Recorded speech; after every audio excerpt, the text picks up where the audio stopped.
એ હાલો, કેમ છો dear students? ગાલાનું paper શરૂ કરીએ એ પહેલા 5 દિવસની અંદર કે 7 દિવસમાં માસ્ટર સોલ્યુશન્સ તમને નજીકની બુક સ્ટોરમાં મળી જશે, જેની અંદર ગાલાના પેપરનું સોલ્યુશન્સ હશે. બીજી વસ્તુ, આપણી ચેનલના જો 3 લાખ સબસ્ક્રાઈબર થઈ ગયા તો હું તમારા માટે લાવું છું નોન સ્ટોપ 12 કલાકનો આખા દિવસનો ગણિતનો લેક્ચર કે જેમાં એક દિવસમાં આખું ગણિત પૂરું કરીશ. નંબર 2, તમારા માટે ગણિત, વિજ્ઞાન, સમાજ, ઇંગ્લિશ, હિન્દી, ગુજરાતીના 1 શોર્ટ લેક્ચર આવશે.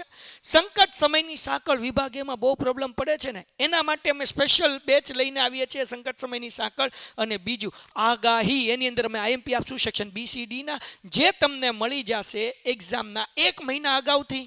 તો હમણાં ચેનલ સબસ્ક્રાઈબ કરો અને જેટલો ઝડપથી આખા ગણિતનો લાઈવ લેક્ચરનો વિડીયો જોતો હોય નોન સ્ટોપ 12 કલાકનો, આટલા ઝડપથી 3 લાખ સબસ્ક્રાઈબર સુધી પહોંચાડી દો. પેન્ટેડ લર્નિંગમાં આપનું સ્વાગત છે. ચાલી રહ્યું છે ગાલા પેપર સોલ્યુશન, જેમાં પહેલા પેપરના A અને B પૂરા થઈ ગયા છે અને હવે C અને D વિભાગના આપણે સોલ્યુશન જોવાના છે. એમાં આજે આ વિડીયોમાં આપણે વિભાગ C એટલે કે વ્યાકરણ વિભાગનું સોલ્યુશન જોવાના છીએ. ચેનલને સબસ્ક્રાઇબ કરી નાખો, તમારા વિદ્યાર્થી મિત્રો સુધી પહોંચાડવા માટે શેર કરી નાખો અને પેન્ટેડ લર્નિંગ એપ્લિકેશન ડાઉનલોડ કરી નાખો. બધાનું સ્વાગત છે.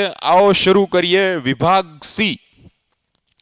વિભાગ C આપણને ખબર જ છે કે ભાઈ ગ્રામરનો રહેતો હોય છે, બરાબર. અને ગ્રામરની અંદર જે રોકડિયા માર્ક્સ છે એની જો આપણે વાત કરીએ તો તેની અંદર સૌથી પહેલા આવે છે સાચી જોડણી. 3 સાચી ખોટી સાચી એવી રીતે હું કે ખોટી ખોટી સાચી આપેલી હોય છે અને એની ઉપરથી તમારે લખવાનું હોય છે, બરાબર. તો તમે જોઈ શકો છો કે અહીંયા આપ્યું છે કીડિયારું. તો હવે કીડી જે છે ને એ હંમેશા દીર્ઘ આવે, બંને કીડી, બરાબર. કીડી હંમેશા કેમ આવે? દીર્ઘ. કીડી આવી રીતે લખાતું હોય છે. પણ અહીંયા તો ય છે, તો ય હોય એની આગળનો કોઈ પણ સ્વર રસ્વ આવે તો આપણે જોઈ શકીએ છીએ કે અહીંયા રસ્વ છે અને અહીંયા રસ્વ છે, અહીંયા દીર્ઘ છે, તો આ તો નીકળી જાય. વૈધા 2, બરાબર. એટલે કે આ બંનેમાં અહીંયા છે ને આ તો ખોટું છે, બરાબર. અહીંયા કીડિયારું, આ કીડિયારું છે, પણ તમે અહીંયા જોઈ શકો છો કે પેલું તો દીર્ઘ આવે તો બંનેમાં દીર્ઘ નથી એટલે આદ આવી જાય. હવે ઈ જો યાદ ન રાખવું હોય તો યાદ રાખો કે ટપકું યાદ રાખવાનું છે. પેલો દીર્ઘ, બીજો હસ્વ, ય હોય એની આગળનો હસ્વ એટલે કે રસ્વ હોય. તો આ ખાસ યાદ રાખજો. સન્નધિ, બરાબર. સન્નિધિ, સન્ન વત્તા નિધિ, સત વત્તા નિધિ, પણ સંધિ થઈ અને 2 ન બને છે એને એની અંદર સન્નિધિ, આ સાચો ઉત્તર રહેશે, બરાબર. સન્નિધિ, હા બસ આ જ સાચો રહેશે, બરાબર. પછી અનુસ્વાર આવશે નહીં. એના પછી છે સંધિ. તો સંધિની અંદર તમે જોઈ શકો છો ચાતુર્માસની સંધિ તમારે જોડવાની છે. આમાંથી કઈ જે છે એ સાચી છે એમ કહો, છોડવાની અથવા જોડવાની, બરાબર. અહીંયા તો જોડવાની નહીં, છોડવાની થાય, બરાબર. તો તમે જોઈ શકો છો અહીંયા રનો રેફ છે. હંમેશા યાદ રાખો રનો રેફ હોય એ ટપકા બની જાય. શું બની જાય? ટપકા બની જાય. ટપકા હોય ને એ રનો રેફ બને ઉપર. તો હંમેશા યાદ રાખવાનું અહીંયા છે ચાતુ અને અહીંયા માસ, તો આ ર છે એના ટપકા બનાવી અને માસ. સમજાઈ ગયું? નિયમ છે, બરાબર, જોડણીનો, સંધિનો, એ ખાસ યાદ રાખશો. તમારે જો તૈયારી કરવી હોય પેન્ટેડ લર્નિંગ સાથે તો વિદ્યાપત 0.1 ચાલુ છે, બરાબર. દરેક એક્ઝામની તૈયારી, નવમાસિક અને આવનારી ફાઇનલ એક્ઝામની તૈયારી, અને એના માટે ખાસ બેન્ચ છે. આ નંબર ઉપર કોલ કરશો એટલે તમામ માહિતી મળશે. પેપર સોલ્યુશન તમે જોઈ જ રહ્યા છો, એ સાથે મહત્વના ઘણા બધા વિડીયોઝ તમને ત્યાં મળી જશે. તમે પોતાને અનમ્યુટ કરીને સવાલ પણ પૂછી શકો છો. પછી આવે છે સમાસ. શું છે? સમાસ. તો અહીંયા એક શબ્દ છે તેજપુંજ. તો જે રીતે સંધિને આપણે જોડતા હતા એ રીતે સમાસનો વિગ્રહ કરવાનો આવે, એટલે કે એની વચ્ચે કંઈક પ્રત્યય ઉમેરવાના આવે, પદ ઉમેરવાના આવે. તો તેજપુંજ, તેજ એટલે પ્રકાશ થાય ને પુંજ એટલે ઢગલો થાય, તો પ્રકાશનો ઢગલો. તો જો નો, ના, ની, નું, માં, માંથી આવું બધું આવે તો તમારે હંમેશા તત્પુરુષ સમાસ લખવાનો. કયો સમાસ લખવાનો? તત્પુરુષ. દ્વંદ્વની અંદર આવશે અને, અથવા અને કે.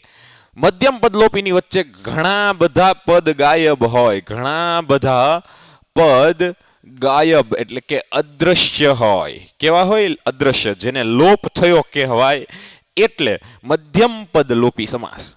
એના પછી છે અર્થભેદ. એની અંદર 2 વાક્યો હોય, જોડણી ભેદ હોય અને એના આધારે અર્થભેદ થતો હોય તો તમે અહીંયા જોઈ શકો છો કે સુર અને અહીંયા સુર, બરાબર. તો સુર અને અસુર, તો આ સુરનો મતલબ થાય દેવ, અને જો ઊંધો થઈ જાય તો એનો મતલબ થાય નાદ, બરાબર. નાદ, જે ગાવાનો સૂર છે, વાંસળીનો હોય સૂર કે શરણાઈનો સૂર હોય, એ સૂરની વાત અહીંયા કરવામાં આવી છે. આગળ વધીએ તો ભાવાદ્ર બનીને એ તો નજરની પીછીના ધૂળ પર પસવારી રહી, બરાબર. તો તમે અહીંયા જુઓ છો કે તમને કીધું છે કે વાક્યમાં અલંકાર કયો છે, બરાબર. તો ભાવાદ્ર બનીને અહીંયા કશું બને છે, બને છે એટલે કે રૂપ ધારણ કરે છે. શું કરે છે? રૂપ ધારણ કરે છે. અહીંયા તમે જોઈ શકો જાણે, રખે અને શકે, અને શકે આવું આવે ને તો વ્યતિરેક હોય. હવે આમાં તો ક્યાંય જાણે રખે છે કે છે નહીં, તો વ્યતિરેક તો ન આવે. યમક છે એ શબ્દ અલંકાર છે એટલે ઈ ન આવે. વૈધો એક રૂપક, તો રૂપકની અંદર ભાવાદ્ર બનીને અહીંયા કશુંક રૂપ, તે નજરની પીછીને, જો નજરની પીછી, નજરને પીછીનું રૂપ આપ્યું, બરાબર. તો ખાસ યાદ રાખશો. સુરક્ષિત શબ્દમાં કયો પ્રત્યય લાગેલો છે, બરાબર. કોઈ પણ શબ્દમાં આગળ અને પાછળ શબ્દો લાગેલા હોય. અહીંયા મને રક્ષિત શબ્દ દેખાય છે જેની આગળ શું લાગેલો છે. શું લાગેલું છે? શું લાગેલો છે. તો હવે આગળ આવે એને પૂર્વ પ્રત્યય એટલે કે પહેલા આવેલો પ્રત્યય કહેવાય, બરાબર. પાછળ આવતો હોય તો પૂર્વ પ્રત્યય, પણ એ તો છે નહીં, એક પણ નહીં આવે નહીં, કારણ કે જવાબ તો આપણી પાસે જ છે. તો આ ખાસ યાદ રાખશો. એના પછી છે સામાન્યથી શબ્દ ઓથ. ઓથનો મતલબ થાય સહારો, બરાબર, અને સાંજનો મતલબ થાય સંધ્યા, બરાબર. કંચન સંજ્ઞાનો આપેલા વિકલ્પમાંથી સાચો પ્રકાર. તો સંજ્ઞા એટલે નામ થાય, જાતિવાચક નામ, દ્રવ્યવાચક નામ, ભાવવાચક નામ, વ્યક્તિવાચક નામ. તો કંચન, કંચન એટલે સોનું થાય, અને સોનું હોય દ્રવ્યમાં આવે. શેમાં આવે? દ્રવ્યમાં આવે. તો દ્રવ્યવાચક નામ થાય. ભાવવાચક નામની અંદર લાગણીઓ આવે જેને તર્કથી સમજાવી ના શકાય, ફક્ત મહેસૂસ કરી શકાય, મનની ઉપજ હોય, એ બધું ભાવવાચકમાં આવે. અને જાતિવાચક નામ એક આખા સમૂહને લાગુ પડતું હોય, જેમ કે તમે વિદ્યાર્થી, હું માણસ, તમે માણસ જ છો કા. ખેર આગે बढ़ते हैं. નીચેના રૂઢિપ્રયોગોનો અર્થ આપો. હવે રૂઢિપ્રયોગનો અર્થ આપવાનો છે. દાવ પેચ રમવા, યુક્તિ પ્રયુક્તિ રમવી, બરાબર. રમત રમવી એમ પણ થાય, પણ રમત રમવીથી અર્થ ઉપજતો નથી, એટલે યુક્તિ પ્રયુક્તિ કરવી, ચાલ ચાલવી, બરાબર ને. આવા ઘણા લોકો હોય જે ચાલ ચાલતા હોય, એવા લોકો, એની વાત કરવામાં આવી છે. કહેવતનો અર્થ આપો. બાંધી મુઠ્ઠી લાખની, જ્યાં સુધી રહસ્ય અકબંધ રહે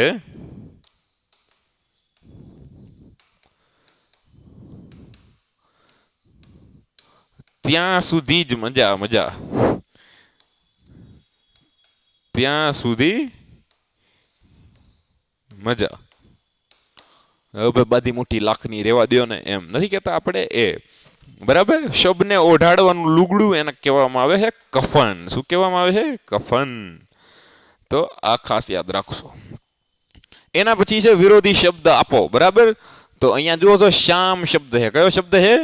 શ્યામ, બરાબર. તો અહીંયા આવશે ધવલ. શું આવશે? ધવલ. કર્મણી શબ્દમાં ફેરવો. જશોદા મૈયા થી, આમ તો કદાચ જવાબ જ આપેલા છે. આ શિષ્ટ રૂપ આપવાનું છે. અહીંયા જો જશોદા મૈયા થી, આ તો કર્મણી છે ને. જશોદા મૈયા થી કૃષ્ણને શણગારાયા, બરાબર.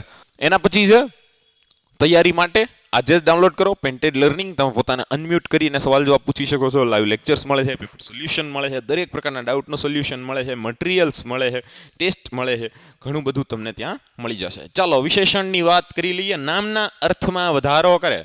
નામના અર્થમાં કોના? સંજ્ઞા અથવા નાઉન અથવા તો નામના અર્થમાં વધારો કરે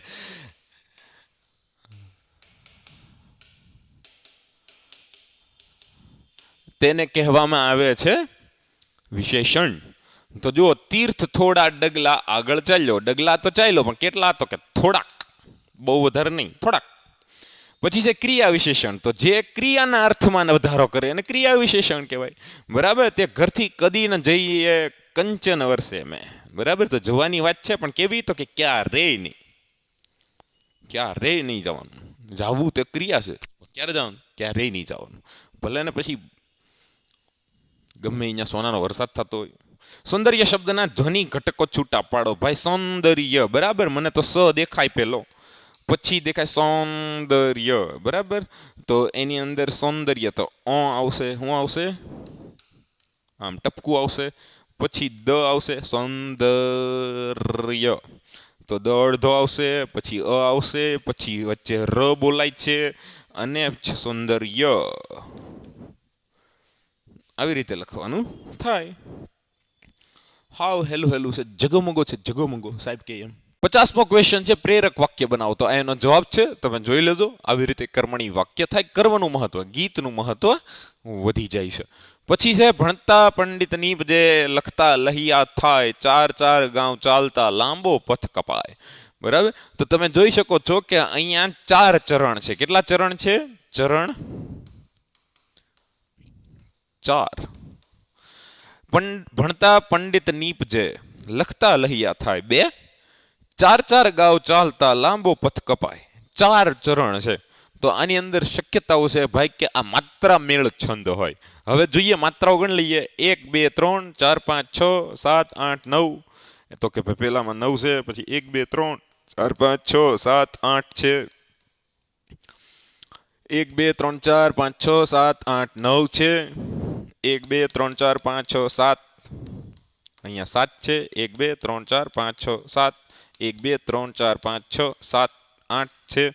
બરાબર. 9 દુ 18 અને 15 33. તો દોહરો થાય. શું થાય? દોહરો. કેવો થાય? દોહરો છંદ થાય. યમ નસ ભલગા. બરાબર. તો એની અંદર આ છે એ અક્ષરમેળ છંદ છે. તો આમાં જુઓ તો 3 ને 3 6 ને 3 9 ને 3 12 ને 3 15 16 ને 17 અક્ષરો થાય. તો 17 ની અંદર મંદાક્રાંતા, શિખરણી ને પૃથ્વી આવે. પણ જ્યાં ય આવે ત્યાં લખવાનું આવે શિખરણી. શું લખવાનું આવે? શિખરણી. શિખરણી છંદ. બરાબર ને? તો આ રીતે તમારે લખવાનું થશે. તો આ હતો વિભાગ સી. વિભાગ સી ની અંદર વ્યાકરણ આપણે જોયું. ફક્ત સોલ્યુશન ઉપર ધ્યાન આપ્યું છે. કંઈ પણ ભૂલ હોય કોમેન્ટમાં લખી શકો છો, અમે સુધારીશું. બરાબર. It's human error by the way. બરાબર. હોવી તો ના જ જોઈએ, પણ જો હોય તો કોમેન્ટમાં જણાવવા વિનંતી છે. વ્યાકરણની અંદર તમને મજા આવી હશે. ચેનલને સબસ્ક્રાઇબ કરવાનું ભૂલતા નહીં, મિત્રો સુધી શેર કરવાનું ભૂલતા નહીં. પેન્ટેડ લર્નિંગ ડાઉનલોડ કરીને એક વખત જરૂર આંટો મારજો. મળીએ છીએ વિભાગ ડીમાં. Painted, Painless Learning.